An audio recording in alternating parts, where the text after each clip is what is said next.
Bueno, en el momento, obviamente, se están concentrando mucho también en varios de los partidos políticos en los candidatos. Lo que no se había visto hace mucho tiempo antes era que también querían saber sobre los esposos o las esposas de cada candidato. Entonces yo pienso que las últimas elecciones, a lo menos en el 2012, se interesó mucho por saber quién era el puoliso de pesca, ¿no? Porque nunca antes había visto un presidente, ¿cómo se llama? Un candidato Un presidencial. un candidato presidencial que era abiertamente gay, con una pareja extranjera. Y entonces yo pienso que en ese tiempo tal vez se concentraron bastante en saber quién era la pareja del candidato presidencial. Entonces se ha continuado. Como no sé si ustedes pueden ver, tal vez son muy pocas las personas de los candidatos que la prensa quiere saber más. Si te pones a ver, ahorita en un momento hay 7 o 8 candidatos, creo, y de los cuales muy rara vez se ve la presentación o la representación del candidato, ¿no? O sea, del esposo o la esposa. Y yo pienso que ahorita se está viendo mucho también. ¿Por qué? Porque soy extranjero, porque la gente quiere saber qué tanto hablo finés. Si hablo o no hablo, la gente quiere saber si trabajo o no trabajo. Si al ser un extranjero que vive aquí hace 25, 26 años, yo pienso que la gente está interesada mucho, se interesa mucho en saber quién es la persona que está detrás del candidato. Pienso que no diría ventajas o desventajas. Yo pienso que mi idea en este momento de dar a conocer a Finlandia o los finlandeses que siendo extranjeros podemos tener nuestra propia empresa, podemos salir adelante en un país donde no es nuestro idioma, donde no es nuestra cultura, donde tenemos que adaptarnos a una sociedad. Entonces yo pienso que para mí la forma con la que quiero dar a enseñar de que, sí, que no todos nos quedamos en el Rautatientori tomando, bebiendo o haciendo nada, sino que podemos tener trabajos como cualquier otra persona, podemos seguir adelante, hemos aprendido el idioma, tratamos de seguir adelante y adaptarnos a esta cultura, de adaptarnos a esta comunidad, porque muchas veces hay el problema que ciertas culturas de varios países, de otros continentes, de otros países, no se adaptan a la sociedad, no se adaptan a la cultura. Entonces ahí hay un gran problema en el no adaptarse a una sociedad. Porque si yo ya he vivido aquí más de 15, 20 años en Finlandia y no hablo finés, o no encuentro un trabajo, no encuentro un espacio en este país, es bastante difícil. Entonces, para mí lo importante en este momento es dar la cara y decir, mira, estoy yo aquí, yo hablo finés, tengo mi propia empresa, he trabajado aquí tantos años, me he adaptado a esta sociedad, aunque la cultura es muy diferente a la de nosotros. E incluso para mí no fue muy fácil adaptarme por el frío, por la oscuridad, siendo latinoamericano, el tema de la familia, de acercarse más a la familia. Pero en este caso llegué a una buena familia, como era mi suegra, que desde un principio era como que, estoy hablando de 1998, que nos veíamos y solamente con la mirada nos decíamos hola. Eso era el único contacto que teníamos, obviamente por el idioma, porque ya no hablaba inglés o otro idioma, solamente finés. Después, poco a poco, con el tiempo, me di cuenta que se fue acercando más. Del momento que yo empecé a hablar un poco más, se fue acercando más hasta el punto de que ya no era simplemente de lejos un saludo, sino que se acercaba y me venía a abrazar. Me venía a abrazar y me decía hola, y después era como en la calle o en cualquier lugar que nos veíamos, era muy interesante porque era una persona de un metro 50 de cabello blanco y yo un latino joven, entonces la gente nos quedaba mirando mucho como que aquí qué pasó, ¿no? Entonces, muchas veces las personas quieren que al país donde llegas, que se adapten a tu cultura, pero yo pienso que lo mejor sería al revés, adaptarte a la cultura de ellos y de ahí poco a poco darles a enseñar tu propia cultura, porque así ellos van a aprender de ti cuando tú ya has aprendido de ellos. Yo soy de Ecuador, soy de Esmeraldas, de la parte norte costa, frontera con Colombia. Esmeraldas es una ciudad afroecuatoriana, somos afrodescendientes. Como en varios países de Latinoamérica tenemos indígenas, tenemos afrocolombianos, afroecuatorianos, afroperuanos y otros también. Entonces la parte mía es, mismo en mi país, como en muchos países latinoamericanos, todavía se encuentra mucho esta desigualdad, se encuentra mucho el racismo dentro de mi propio país, tanto con los indígenas, los negros, que negros de descendientes africanos, sí, sí. los mezclados. Entonces, entre más blanquito y más bonito seas, tienes mejores posibilidades. Mi ciudad es una ciudad pequeña, siempre la llamaba que era un pueblo, pero cuando me mudé a Finlandia me di cuenta que no era tan pequeña. Me di cuenta que no era tan pequeña, que era en realidad pues una ciudad normal. Me mudé de ahí a los 16 años, 16 años sí, para Quito, que es la capital. En Esmeraldas, la ciudad, todo el mundo se conoce, todo el mundo sabe de qué familia eres, de dónde vienes. Mi abuelo era taxista, entonces era muy fácil reconocernos a nosotros. E incluso por mi orientación sexual, tal vez tuve un poco de problemas en mi familia en el momento de que cuando dije que era gay, que entonces en mi casa me dijeron, si vas a vivir con nosotros, pues tienes que acatarte a nuestras reglas. Entonces, pues me dijeron que tenía que acatarme un poco a las reglas de casa y yo dije, pues no, esto no va conmigo, y me fui para Quito a vivir con mi familia, con mi tía. Y ahí pude un poco más ver cómo es ser una persona gay en una ciudad mucho más grande y no tanto en un pueblo, como yo le llamaba. Pero mi infancia y mi niñez en Esmeraldas es espectacular. Estudiaba contabilidad por la mañana y por la tarde estudiaba peluquería. Porque era algo que mi madre o mi familia quería que tuviera una, ¿cómo decían ellos? Una profesión normal.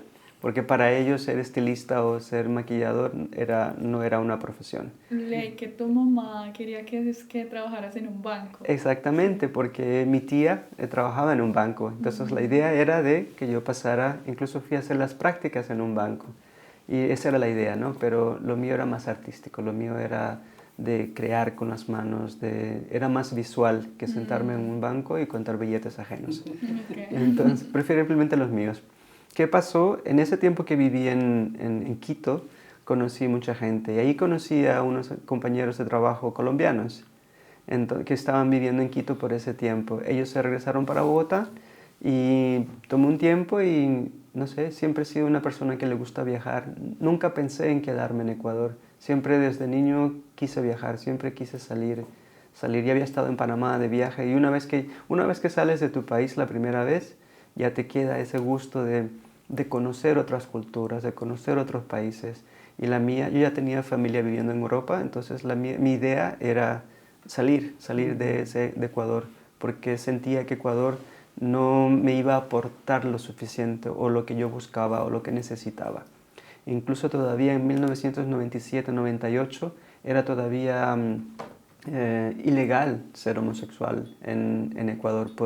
Podían llevarte a la cárcel o cualquier cosa simplemente por el hecho de ser gay. Me decidí, me agarré un bus que era como de 3 días hasta Bogotá, de Quito. En ese tiempo tenía 18, iba a cumplir 19 años. Y así empezó mi aventura, ¿no? Llegué a Bogotá, a casa de estos amigos, me consiguieron un trabajo casi inmediatamente, como a la semana estaba trabajando. Y para ese tiempo iba a cumplir 19 años. Y salí para una discoteca con mis compañeros y ahí conocí a Pekka. Sí, como dicen, en el momento indicado, en el lugar indicado. Y si no me hubiese ido, pues no. O mismo si esa noche no hubiese salido, tampoco lo hubiese Oye, conocido. Antonio, amor. Que es un poco como, no sería amor a primera vista, sino que conoces a alguien y tienes ese feeling, sí, exactamente, de que, mira, esta persona es una buena persona. Y en realidad él había leído el libro de Gabriel García Márquez y había hecho ya el recorrido por Cartagena, por Bogotá, por varios lugares. Había estado, creo que también en otra ciudad, en Barranquilla. Entonces, los 3 últimos días antes de él regresarse a Helsinki, lo conocí. El tiempo que estuve viviendo en Colombia, en ese tiempo no había Hotmail, no había nada, eran simplemente llamadas que le hacía al lugar donde yo trabajaba.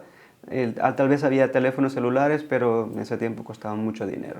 Entonces para mí no era posible eso. Y pues nos comunicábamos por medio de cartas. Todavía tengo las cartas que me escribía. Nos comunicábamos por medio de llamadas telefónicas. Pero llegó un momento de que decidí regresarme para Ecuador y seguimos en contacto. Y él vino a visitarme a Ecuador la primera vez en el año 97, a fines del 97. Y ahí tuvimos la oportunidad de conocernos más, porque se quedó más tiempo, se quedó 2 semanas en Ecuador. Y ahí conocimos más, hablamos más, conoció a mi familia, fue a Esmeraldas, y hubo más esa interacción, ¿no? Y tal vez poco a poco ahí nos fuimos conociendo. Eso fue en diciembre, para Año Nuevo. Nos seguimos comunicando. Y de un momento a otro dijo que si quería visitarle aquí, pues yo dije, bueno, ¿por qué no? De paso conozco otro país más. Nunca fue la intención como de llegar y quedarme, sino que de llegar y regresar. En esos 3 meses, que es lo que le dan el permiso para estar fuera, obviamente nos conocimos mucho más y nos dimos cuenta de la diferencia de la cultura, el idioma. Nosotros en casa aún hablamos inglés, él no habla español. Entonces, mismo ahora que yo hablo finés, tampoco hablamos mucho finés, muy poco. Y pues ya viajamos mucho, viajamos en Rusia, en varios lugares con su auto antiguo, que es un escarabajo de Volkswagen, muy interesante. Viajamos mucho y tuvimos tal vez el tiempo de conocernos mucho más. Y llegó un momento de que ya me tocaba regresar y decidimos que bueno, ¿por qué no me quedaría un poco más tiempo? Y ahí empecé a estudiar. Primeramente en ese tiempo no habíamos muchos extranjeros, éramos muy pocos. Éramos contados, era muy fácil de encontrar una cabeza negra por la calle y automáticamente cuando escuchabas hablar a alguien español, este va a ser mi amigo para toda la vida. Sí, yo conozco casi muchísima gente de las personas que hemos llevado aquí más de 25 años. O sabemos quiénes somos, o el hijo de tal persona quién es. O sea, en ese tiempo pienso que éramos mucho más unidos que ahora. Porque éramos pocos, queríamos conocernos, queríamos saber un poco de dónde eran las personas. Entonces la perspectiva que había en ese tiempo de mudarte a este país a lo que es ahora es muy diferente. Por eso le digo, las personas que han llegado antes de 15 años acá en adelante tienen una visión muy diferente a lo que es en Finlandia de hace 25, 26 años atrás. En la escuela, primero estudiaba en una escuela internacional. Estudiaba en una escuela que se llamaba Eiran Aikuislukio, escuela para adultos. Porque, ¿qué pasó? Cuando yo vine de Ecuador, yo recién me había graduado. Me había graduado, tenía mi título y todo, y pensé en continuar aquí los estudios. Pero cuando llegué aquí, por el idioma, por el método de educación, me volvieron a bajar 3 años más hacia atrás. O sea que me pusieron en el Luquio. En el Luquio. Otra vez. Claro, el primer año yo estaba furioso porque me costó mucho esfuerzo graduarme en mi país y llegar aquí como que te devuelvan otros 3 años más. Pero con el tiempo me di cuenta que fue una ayuda para el idioma, una ayuda para adaptarme también. Entonces ya después no lo vi tan mal, pero el primer año no me... Entonces ahí conocí mucha gente latinoamericana, mucha gente de otros países y empezamos a reunirnos poco a poco. Y tal vez una experiencia, por ejemplo, yo nunca he tenido problemas de racismo con nadie, absolutamente con nadie. Entonces en ese tiempo tuvimos una conversación sobre el racismo en Finlandia en ese tiempo. Y una chica, una compañera mía, que es africana, creo que era de Senegal, si bien recuerdo, ella decía que sí, que ha tenido momentos en que a lo mejor alguien no se ha querido sentar algo de ella o le ha dicho que se sienta en otro lado. Y entonces yo le comenté a ella diciéndole que nunca he tenido esa experiencia. Sí, los rasgos muy toscos. Entonces ella me decía, tú no tienes los rasgos, entonces como que tú no tienes cara que le vas a hacer daño a nadie. Entonces, al pasar de los años me he dado cuenta que necesito más mi espacio. Justamente a veces necesito mis días en que antisocial, que no quiero hablar con nadie. Pero eso tiene que ver tal vez mucho con mi trabajo, porque hablo mucho en el trabajo, entonces 7, 8 horas hablando todo el día, llego a casa y digo, no quiero hablar. Necesito un momento de estar simplemente callado. Me he dado cuenta que cuando voy a casa con mi familia, tengo familia en España, ellos hablan mucho. Ellos hablan mucho. Entonces hay momentos de que me gusta salir solo a caminar y mi madre me pregunta por qué, que si todo está bien. Yo le digo, sí, sí, todo está bien. Me dice, porque estás muy callado. Digo, no, es normal. Entonces eso yo pienso que he aprendido mucho de aquí. No sé si es bueno o malo. Yo en mi propio país me siento un extranjero porque tal vez ya no tengo el acento tan marcado. Y siempre me preguntan de dónde eres. Y digo, soy de aquí, soy de Esmeraldas. Y eso, decir que soy de Esmeraldas es peor porque como somos afrodescendientes, cuando conoces a alguien y tú le dices, yo tengo un amigo de Esmeraldas, automáticamente esta persona va a pensar que soy negro. Sí. ¿Y qué Es ventaja como en el Chocó, en el transcurso de mi vida, el tiempo que he estado en Finlandia, pues siempre traté de hacer muchas cosas, de aprender muchas cosas. Lo importante aquí en Finlandia, que siempre he dicho que es bueno aquí, puedes tener 50 años y puedes volver a aprender una profesión nueva y no está mal visto. En nuestros países tú te gradúas, continúas y esa será tu profesión hasta que te mueras, porque si a los 40, 30 años quieres cambiar de profesión, es imposible, es caro y la gente te va a ver mal, pues como un cuarentón empieza a estudiar una profesión nueva. Entonces para mí eso ha sido algo positivo aquí en Finlandia, de que siempre, no importa la edad, puedes estudiar, puedes hacer todo lo que quieras y nadie te va a mirar de una manera diferente. Puedes estar estudiando con chicos de 18, teniendo 40 años y a nadie le importa eso. Me encantan los idiomas. Entonces, cuando estuvimos viviendo un tiempo en Ginebra y en Bélgica, aprendí francés. Yo sé hablar muy bien francés, inglés, español, finés.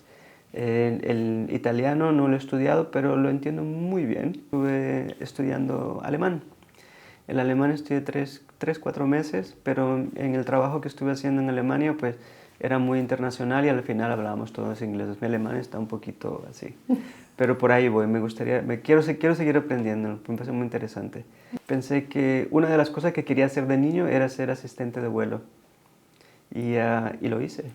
¿Estudiaste así? Sí, ¿En estuve Londres? en Londres, estuve estudiando en Londres para una compañía y de ahí trabajé casi 1 año y medio. Fue algo interesante, pero no es una profesión que me gustaría, porque otra vez soy muy artístico, me encanta hacer cosas. Y ahí el café, té de todos los días no me daba mucho. Era una rutina, todos los días lo mismo. Después de un tiempo, siempre me gustaba diseñar, pintar, y entré a estudiar en el Helsinki Design School, que es como modisto. Sí. Sí, modisto. Estuve estudiando ahí 1 año casi. E hice también unos vestidos para Linnanjuhla. Para el momento, con todo lo que hay, el fast fashion que tiene Zara, Mango y muchas otras compañías, es casi imposible ser independiente y hacer ropas únicas, porque toma tiempo, cuesta mucho dinero y tienes que tener ciertas personas para poder vender estos trajes o estos vestidos. No se lo pueden vender a cualquier persona porque nadie quiere pagar las horas que estás sentado haciendo algo. Sin embargo, lo mandas a pedir en China y ya está. Entonces ese es el problema. Por eso paré un poco con lo de la moda, porque me encanta y me gustaría seguirlo haciendo. No tener un rol, no hacer un personaje. Yo pienso que al hacer un personaje, en algún momento ese personaje va a caer porque te vas a cansar de hacer el personaje. Entonces mi personaje soy yo mismo. Todo lo que sale de mi boca es yo. Muchas veces en los realities o cosas que he hecho, la gente me pregunta en realidad, ¿eres tú o es otra persona? ¿Es un personaje? Digo, no soy yo. Soy yo. Entonces, como soy en la televisión, como soy fuera, compañeros de trabajo, siempre soy la misma persona. Entonces siempre estoy buscando, me encanta encontrarme a mí mismo y encontrar cosas nuevas. Me gusta encontrar cosas nuevas que hacer. Busqué en Facebook con lo que era Film Festival, de cine y de todo, y empecé a aplicar a todo lo que me salía y lo poco que salía lo agarraba. si querían que fuera a maquillar o a peinar en alguna presentación, yo iba, no me pagaban mucho, pero no estaba buscando el dinero, estaba buscando conocer o darme a conocer a estas personas, ¿no? Estas empresas. Me costó un tiempo, pero yo pienso como igual como Pekka, llegué en el momento adecuado, en el grupo adecuado y conocí a otros compañeros de trabajo. Y con ellos nos pagaban creo que 50 euros a la semana, o sea que no era nada. Pero dije, no importa, yo lo que quiero es aprender. Aprendí mucho con ellos y con mi misma compañera de trabajo empezamos a contactar y a conocer otras personas hasta el momento de que ya empezamos a trabajar con Netflix, con Paramount Plus. Entonces, eso es a lo último, cuando filmamos la última serie, que fue el año pasado, que filmamos 3 o 4 meses en diferentes países, fue el momento que dije, ya llegué a donde quería. Cuando empecé trabajando gratuitamente, empecé trabajando por 50 euros a la semana, pero ese esfuerzo o esa dedicación que puse en su tiempo me llevó hasta aquí. Y por eso cuando Pekka dijo que él quería lanzarse como candidato, me dolió un poco. ¿Por qué? Porque me costó mucho llegar hasta ahí. Y si Pekka llega a ser presidente, no sé qué tan fácil será para mí continuar con ese trabajo. Entonces también eso como que un poco llegar hasta ahí. Entonces, ¿qué pasó? Porque en Finlandia conozco mucha gente que trabaja en televisión, conozco mucha gente productores, producciones, he trabajado con ellos, pero nunca he pasado a trabajar con ellos como maquillador o como lo que sea, ¿no? Siempre me buscan para ser parte del programa, más no para trabajar con ellos. Incluso aunque conozco mucha gente.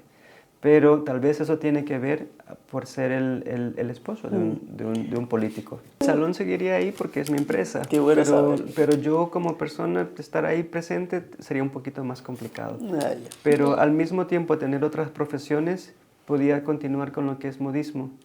Podía continuar con eso. Puedo continuar o puedo aprender otra cosa nueva. Eso es lo que yo siempre he dicho. En este país puedes aprender tantas cosas y se puede aprender todavía mucho más. Entonces, siempre tengo como pensando un poco más adelante, si en caso llegaría a pasar, puedo seguir estudiando algo. Lo voy a decir así, al principio eso es un aprendizaje. Literalmente cuando no tienes a alguien que te diga qué es lo que tienes que hacer, simplemente como que te tiran a los leones y defiéndete tú solo. Al llegar tanta publicidad en el primer año que yo empecé a salir en este reality de Bailando con las Estrellas, fue como que la primera vez que estaba yo como persona, más no como el esposo de Pekka, ¿no? Lo bueno de eso es, a mí me encanta bailar, me fascina bailar y para mí fue emocionante. Pero eso te lleva a otras cosas, a muchas cosas negativas. Que la gente quiere saber, quiere meterse más en tu vida, saber qué haces, qué no haces, qué comes, qué no comes. Entonces, para mí, el salir a un lugar y estar acostumbrado a conversar con amigos, reírnos de cosas tontas y de un momento mirar alrededor y saber que alguien te está escuchando, que alguien te está mirando, cualquier cosa que digas o que hagas va a ser usado en tu contra. Alguien de la mesa que está conmigo llega a decir algo o a reaccionar contra otra persona, no va a caer contigo, sino es conmigo, porque yo soy la persona que conocen de esa mesa, más no mis amigos. Entonces eso llegó un momento de mi vida que me empezó a molestar, me empezó a cansar, que ya no podía estar en algún lugar porque siempre había alguien mirando, siempre si salía a algún lugar, a algún bar. Entonces tuvo una parte negativa en mí de decir yo no quiero esto no es lo que quiero ser yo, quiero volver a ser yo otra vez. Quiero volver a salir a tomarme una cerveza, quiero volver a sentarme por ahí y cagarme de la risa y sin que nadie me esté apuntando y decirme, mira cómo se está comportando el fulano. Porque piensan que el político o las personas que están a su alrededor tienen que ser muy rectos, muy correctos. Entonces somos personas como todo el mundo y a veces cometemos errores, decimos cosas que a lo mejor no debimos decir. Entonces esto es un proceso. Y yo pienso que desde esa fecha hasta esa fecha he aprendido mucho. He cometido errores, pero esos errores te ayudan a salir adelante, ¿no? Entonces tal vez un poco por la cultura misma de nosotros que tenemos. En mi casa éramos muchos, demasiados. Entonces siempre había el mecanismo ese de defensa, ¿no? Al ser uno de los más pequeños, de que si alguien te viene a pegar, tú le pegas. Sí. En cambio, eso aquí no existe. Entonces, para mí ese era mi mecanismo que yo tenía al llegar aquí, al estar aquí, de que si alguien me hacía daño, yo me iba a defender. Entonces, eso me llevó a tener una terapia después en un tiempo, ¿no? De encontrar el problema, de dónde viene el problema. Y viene desde mi juventud, desde mi niñez. El hecho de protegerte ante otras personas, mismo si quieren o no quieren hacerte daño. Entonces, eso, a controlar un poco más, ¿no? Esa... No diría que es una rabia, sino a controlar Las emociones. las emociones. Las emociones, Exactamente. sí, Mi psicólogo decía, cuenta hasta 3. Y yo decía, no. Cuenta hasta 10. Me decía, no, 10 es mucho. Yo cuento hasta 3 porque si cuento hasta 10 ya ha pasado demasiado. En 10 segundos puede pasar mucho. Sí. El cambio, obvio, relativamente, pues son muchos años, ¿no? Y se ha visto que los extranjeros nos estamos adaptando más. No solamente los extranjeros, sino también los hijos de los extranjeros. O sea, que significa que yo conozco niños que en ese tiempo tenían 5 o 6 años, pues ahora ya tendrán 26, 27 años. Entonces, ellos son más finlandeses que extranjeros, ¿no? Mismo se han vivido con sus dos padres que son latinoamericanos o sean de donde sean. Se nota la diferencia. Entonces, ya ahora me doy cuenta de que hay muchos extranjeros trabajando en ciertas áreas. No solamente en limpieza como antes era, sino que ahora hay mucha gente que tiene trabajos en periodismo, que tienen trabajo en media, en la televisión se ven ahora muchas caras de diferentes colores. Antes por eso para mí fue un poco difícil, porque era incluso fácil de reconocerme, porque eran literalmente una de las únicas caras extranjeras que había en ese tiempo. Entonces ahora ya no, ahora somos muchos y eso ha cambiado mucho. Ahora los finlandeses tienen más el acceso de viajar, de conocer otras culturas, de aceptar otras culturas. Obviamente, al venir gente de otros países y querer imponer un poco nuestra cultura a ellos, es un choque. Siempre es un choque y siempre es un aprendizaje para ellos mismos de entender otras religiones, otras culturas, y tal vez el miedo de pensar de que vienen extranjeros y quieren apoderarse de nuestro país, pero eso no es así. Eso es una minoría. En realidad la gente, siempre digo que la gente que vive a las afueras de Helsinki, pues tienen todavía un poco ese choque, ¿no? Porque tal vez no han salido de sus ciudades, de sus pueblos. Para ellos lo más exótico es llegar a Helsinki. Entonces, penosamente, cuando llegan a Helsinki, llegan a la estación central, ven las personas que están ahí y piensan que todos somos iguales, que todos estamos ahí haciendo nada, pero no se dan la tarea de ver que habemos otros extranjeros que nos hemos adaptado, que tenemos profesiones, que hablamos el idioma. Entonces, en ese tiempo yo pienso, en el 2012, la imagen que se dio en televisión de un extranjero era la mía. Entonces, al no hablar bien finés, al ser de una minoría, hacer muchas cosas, entonces muchas personas tal vez empezaron como a juntarlos, ¿no? Entonces, a lo mejor todos son iguales y vienen a Finlandia y no aprenden el idioma. He conocido personas que han vivido aquí muchos años y aún no hablan todavía, o lo hablan muy mal, pero cuando no sabes la historia de las personas te das cuenta de que tienen una razón. Llegaron a este país y llegaron directamente a trabajar. Nunca tuvieron la oportunidad que tuve yo de estudiar y de hacer una profesión, de aprender el idioma, de tener el tiempo de aprender un idioma. Cuando no sabes la historia de las personas te das cuenta de que tienen una razón. Llegaron a este país y llegaron directamente a trabajar. Nunca tuvieron la oportunidad que tuve yo de estudiar y de hacer una profesión, de aprender el idioma, de tener el tiempo de aprender un idioma. Mi familia que vive en Bélgica o en otros países les ha pasado casi lo mismo. Y ellos llegaron a Bélgica y no hablaban francés, no hablaban el idioma, les tocó hacer el trabajo que les tocaba. Se acostumbraron a eso y aprendieron el poco idioma que aprendieron en el día a día.